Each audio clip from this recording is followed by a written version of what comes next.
Welcome to Fireside with Voxgig, a podcast for professional and aspiring public speakers. I'm your host, Orla of Voxgig, an online community for speakers and event professionals. We're here to help you get the most out of speaking, organising, exhibiting and attending. In each episode, I sit down for an intimate fireside chat with people in the public speaking community. My aim is to learn how they have mastered the art of getting up on stage and speaking in front of an audience. If you are an aspiring speaker or just want to improve your onstage performance, this podcast will help you learn from some of the most accomplished and interesting professional conference speakers. And before we begin, a quick shout out and thank you to our sponsor, simplecast.com, the first and last word in podcasts. Hello and welcome to the Voxgig podcast. My guest today is Bonnie Williams. Bonnie is an Amsterdam-based American European. She's a dialogue and performance coach for actors, public speakers and other professionals. And she also trains non-native speakers of English. She is herself an actor. She's coached TEDx speakers and she's recently been featured in Marie Claire magazine. Bonnie, thank you so much for joining me today. Hi, Orla. Thank you. You're a very busy woman. So how about we start with your business? It's called The Whole Package. Tell me about the work you do with coaching public speakers and actors. How does that all work? Sometimes I ask myself the same question. Let's see. I basically work on a one-to-one basis with speakers. So people find me, and these are professional speakers from very different walks of life. So I have people who are startups. I work a lot with film producers and directors. I work with writers, designers, technical experts, researchers, and so forth. There are a few main paths that people take. And some people are already professional speakers who have different kinds of engagements. They're either keynote speakers or they do lectures or they have sort of a repertoire of how they speak. Okay. And they want to improve or change or develop in any kind of way. Other people are aspiring TEDx speakers who come to me specifically for that. And what I do a lot of is pitch coaching for either startups or producers, people looking either for funding or for co-production or partners. Okay. So those are the individuals that find me. On the other side of things, I'm called in by certain event organizers. Yes. And TEDx event organizers to come and coach for their speakers that have already been chosen. Yes, and when someone contacts you looking for help or someone contacts you looking for help on someone else's behalf, if it's an agent for an actor or whatever, so how does it go from there? Take me through the steps that you go through to take someone to the level of speaking that they're looking for. So I always try to start with like at least a half hour, just general intake, a consultation. Okay. And basically it's to find out what people are looking for, what they're struggling with, how I could possibly help them, what their time frame is, what their budget is, all that kind of stuff. It's really specific. It's everything I do is tailor-made to the individual. Okay. So even if a third person or a middle person, agent, whatever, calls me, the next step is always a direct contact. Right. Okay. And based on what the needs are, I offer a sort of a working method, a program, a trajectory that we can go on. Mm-hmm. So if it's for one specific event, then at least 3 times that we get together. That's what I enjoy in any case. Okay. I enjoy developmentally with speakers as opposed to one-shot deals. Okay. Yeah. So you can build a relationship? Absolutely. Okay. I've read in your profile, you say, I've coached, no, it's okay, it's something good. I've coached a range of individuals from technical experts to CEOs to stand-up comedians. To me, that sounds really exciting and fascinating. Have you had any high-profile clients? A lot of my high-profile clients don't like to make it known. Yes. Yeah, I understand that. But I've worked with foreign actors for the dialogue coaching that I do. Yes, yes. With professional actors, let's say European actors who play in English-speaking international films. My forte is not necessarily dialect coaching in that sense. Yeah. Help actors who are non-native English speakers help them act in English, because that's my background. Okay. How to use the language.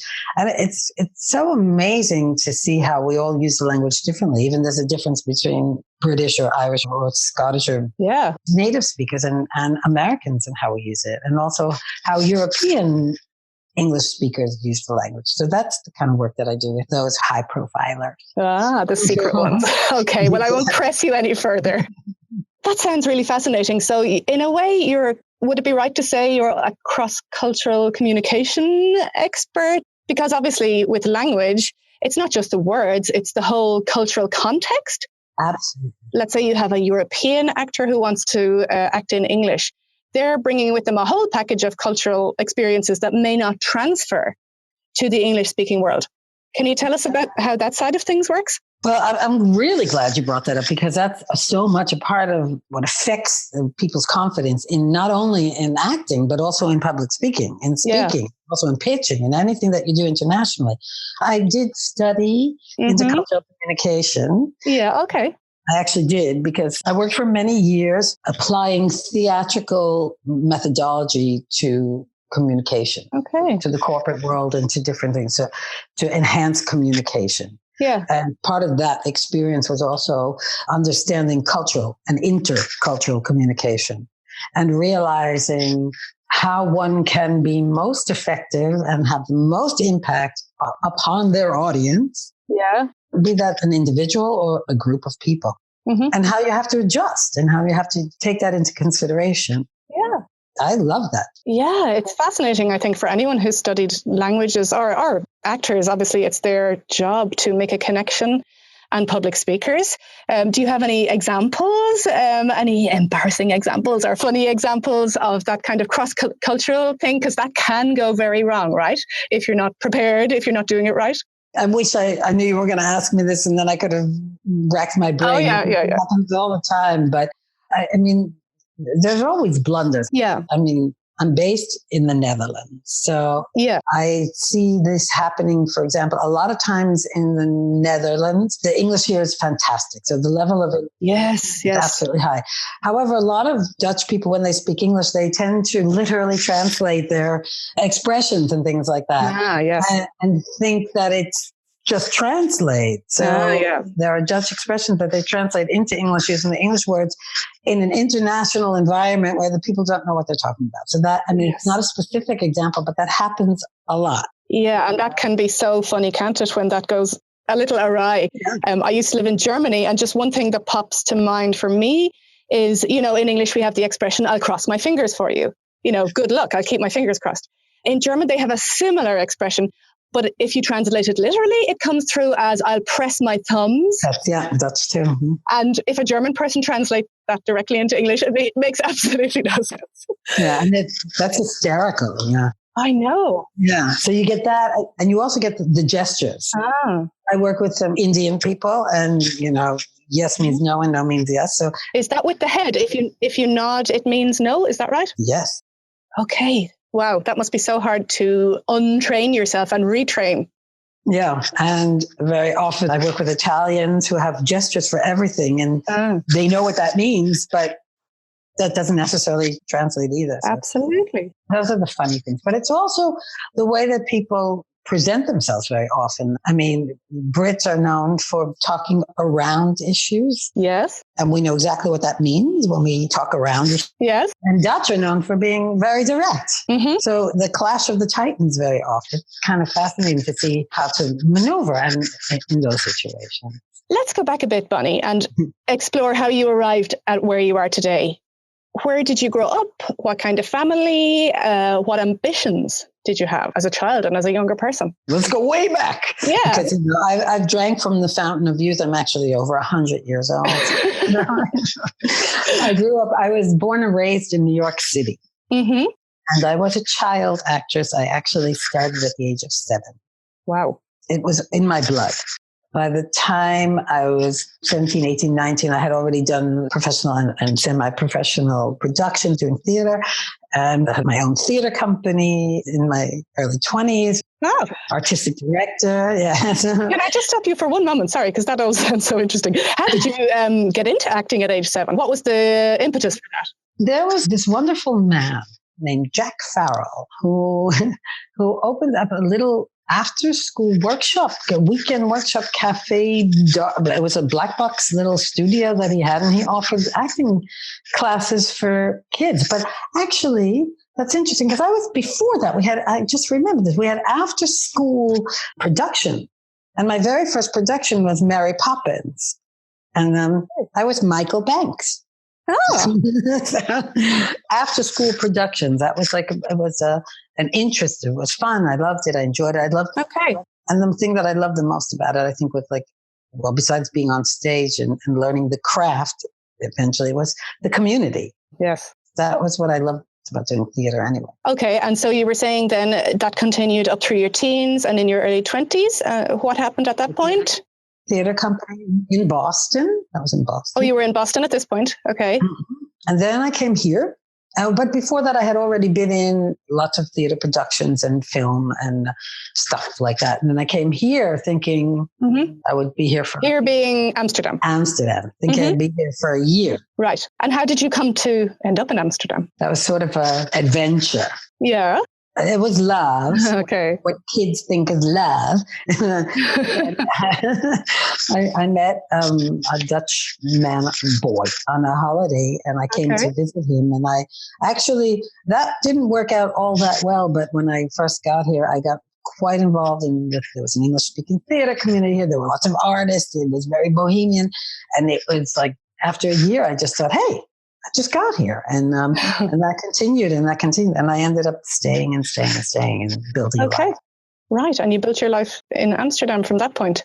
I did, and at the beginning of being here, there was English-speaking theater, the English-speaking theater community, but my preference was also to be on the screen. And to be honest, the professional film television industry, I've done things here. You can look at my IMDb page. Mm-hmm. But being a foreigner has always been like a restriction. Oh, okay. Right. In terms of really, developing a very, very steady professional career. Okay. So I got into using my acting skills and theater craft to enhance communication within organizations and institutions and all that. So I did trainings and anything an actor can do. Well, in the business world, let's say, is what I did for many, many years. And then I got frustrated with these short-term skill training things, like, go into an organization, give a workshop about, giving feedback, and then think that you've changed the world or changed these people's lives. And it got really frustrating to me. So I started my own empowerment program for young professionals. Wow. And that was called Express and Impress. And it was a 6-month program. And this was like in 2011. Mm-hmm. And I had like a small group of people. And this went on for a few years that I continued with different groups. And we did all different kinds of things. I had a whole program developed. And so it was a personal development program. Okay.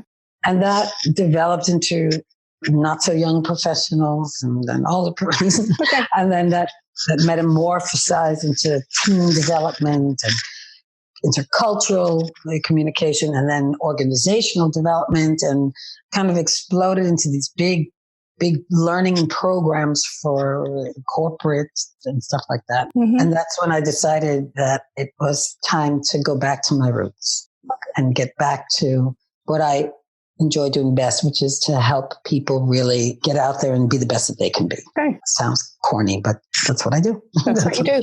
Obviously, acting involves an awful lot of speaking, public speaking. Do you find in your training of public speakers and aspiring public speakers that you can apply a lot of the speaking skills you learned in acting, that they transfer well to people who are specialized in public speaking? I hesitate to answer this like that. I'll tell you why. Mm-hmm. First of all, I really don't focus on skill training. Okay. I don't train anybody. I've developed a personal distaste for that word, but that's based on my own experience. And coaching is also kind of tricky in this day and age. But what I truly believe is that skills are the outside layer of getting your message across. So basically what my approach is really like, who are you? What is your message? and how do you get it across? So a lot of the work that I do starts off on connecting speakers to their message. Okay. And looking at what kind of impact do you want to have in the world? Why are you here? Why are you telling this message? Even if it's a technical stuff, it's not about the information. It's about what the information does or can do. It's about vision. It's about values and all that. And I find very often when people connect to that in themselves and on that level, a lot of the other stuff comes naturally. Okay. It's easier to project, to stand, to feel comfortable when you know what you're doing and you know what you're talking about. Okay, that's interesting. Yeah. I mean, that's become kind of like a passion of mine, actually. Okay. And it feels like it's sustainable. So that, of course, if somebody has got it, but then needs to learn how to project or use the stage more, that comes. Okay. That's the icing on the cake, actually. Okay. And for those of us who are non-actors, we associate acting with things like passion, drama. I'm sure that's quite simplistic, but that would be, I suppose, the public perception. So when you're training somebody, let's say like a CEO, for example, somebody from a business background, I'm just trying to imagine how that works. You're applying a more creative perspective to business, which can be perceived as a little bit dry and boring. So how does that all fit together? That's a good observation, because I don't think anybody wakes up in the morning and thinks what I do is dry and boring. So I try to connect with that part of the person. I mean, most people really have a connection or have a reason why they do things or talk about the things, or, even when you're talking technical development or innovation, it's not out of context. Right. So what I try to do is find the person's context and connection to what they do, why they do it, and where that comes from. And I often advise or work with people to get that across. Okay. I mean, and everybody has that. Because I often think if you're just speaking to relay information, why are you there? Why are you doing it? So, I mean, you can just send the information or make it available a different way. Yes. So it's trying to understand why it's you, why here, why now, why are you doing this? And when people can connect to that part, that's the human side of it. Okay. Yeah. So you don't have to be an actor to do that. Mm-hmm. You do have to be human, though. Yeah, that's a really interesting perspective. So it's not, like you say, if you want to just communicate information, you could send an email, right? Yeah. So when it comes to public speaking, you're bringing yourself as a whole person. The whole package. Yeah, that's a really interesting perspective. Let's just go back to acting for a second. It's a career that most people find intriguing. We've all been so exposed to Hollywood, blah, blah, blah. That's what most non-actors think of when they think of acting. It's also known as a career that can be so difficult to earn a living, a full living from. And you've been hugely successful at branching out and making a second related career. So would you have any advice for maybe younger people listening who are thinking of making a career in some performing arts, doesn't even have to be acting, to actually make to have a good chance of making a living out of it, of making a good career out of it? I really don't. I like your honesty. Well, actually, I do have some advice. If you really want to make a living out of it, it's not only work on your craft, but work on your networking skills. Because I think that most of the time, people who have actually infiltrated the mainstream, it's not necessarily how good they are. Sometimes it is very much, but it's also who they know and how they've maneuvered in that territory. And, and I don't mean to use people. Sure. Although sometimes you have to. If you have to. Yeah. But I mean, it's a business too. Yes. And like all business, it's not only what you know, it's who you know, and it's how you leverage that. Right. So, I mean, maybe that's the not so romantic side of it, but I do think that's really important. It's don't underestimate that is probably what my advice would be. Okay. Yeah. And it's great to hear it stated out like that, because sometimes, when in any creative career, including public speaking, because there's a lot of creativity in that. Yeah, it can be just as much about your personal connections as what you do when you're up there at the podium. Yeah. So you think that applies just as much to public speaking, which isn't necessarily a performing art, or is it? It's not really a performing art. No, it's not. But it's absolutely that. I mean, I have a lot of speakers who also are struggling with getting exposure. Yeah. And that's the big thing that I say, network, get out there, go find out who's doing what. And one of the things that I also teach, coach pitching, but I call it cocktail pitching. Ah, that sounds very nice. Yeah. I have a feeling it involves a lot more hard work than you might think from the title. The thing is, like, I do a lot of work with the film industry, and things happen at festivals or even speakers and other startups at conferences. Mm-hmm. And a lot of the connections that you make it while you're standing at the bar getting a drink or sitting or just informal. So it's about being able to really present yourself in a way that you can engage with people and that people are interested in you without necessarily forcing your idea on somebody or like telling your whole story, but really connecting. It's about connecting. And that's what networking is. Even when you expand to beyond cocktail pitching and beyond pitching, but when you're trying to develop your career or get more exposure, I think it is about, where do you connect? Where do you think you fit in? Where can you add value? Mm-hmm. And how can you get involved with other people who would appreciate that and can be reciprocal with that? I don't think it's all really about getting ahead. That's not really what I purport. It's more like making connections that are meaningful. Okay. That's making me think of, in the tech startup world, there's the elevator pitch, mm-hmm. which, to be honest, has always scared me a little because it sounds so, I don't know, in your face, like you're talking at someone rather than talking with someone. So your phrase there, the cocktail pitch, sounds much nicer, less threatening, for want of a better word, that you're literally just talking to someone that you might have met at the bar rather than capturing them in an elevator. Yeah. I mean, I have a problem also with the elevator pitch. Mm-hmm. I mean, I think the purpose of a pitch is not to spread your guts out or get your idea out there. It's to actually gain permission to have a conversation. Mm-hmm. It's to get somebody interested. It's to engage. It's to get somebody to say, "Oh, really? Oh, that's interesting. Tell me more." Or, "Oh, that makes me think," or something. So I think in the past, the elevator pitches that I've seen and heard is in 5 seconds and 30 seconds, tell me why you're better than somebody else. Yes. I have a hard time with that. I can't do that either. Yeah. So a lot of times cocktail pitching is just saying to somebody, "Oh, wow, what did you think of that film we just saw?" Or "I like your shoes," or whatever it is. It's just about making a connection. Yeah. So it's making it more like just an everyday conversation, really. Yeah. Yeah. It's okay. Yeah. And it's also showing interest in somebody else. Yeah. Again, coming back to the connection. Bonnie, it's been so interesting talking to you. I've certainly learned a lot, and I hope that people listening will too. Remind us again of the name of your business. It's The Whole Package. The Whole Package. And the website is thewholepackage.nl for the Netherlands. Netherlands. Okay. Listen, thank you so much again for joining us today. Best of luck with the future of your business, and it's been a pleasure. Thank you. It's been a pleasure too. Thank you. Thank you. Goodbye. Bye-bye.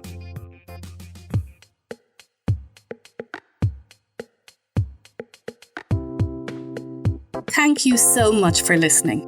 Just a few things before the embers fade and we wrap up another episode of the Fireside with Voxgig podcast. You can find notes and links from this podcast at voxgig.com/podcasts. We also publish a weekly newsletter on public speaking, selecting the best advice and techniques from some of the world's greatest speakers, both ancient and modern. Rhetoric is an old and revered art, not especially easy to master, but it is a skill like any other and one you too can learn. Visit voxgig.com/speakers to subscribe to the newsletter. If you've enjoyed this fireside chat, please consider subscribing to our podcast. Please also leave a review. That helps us make this podcast even better. If you'd like to contact us directly, you can reach out to us on Twitter at Voxgig, VOXGIG. If you'd like to be counted as a supporter, just let us know and we'll add you to our supporters page. And one final reminder to check our sponsor, simplecast.com, who help make this podcast possible.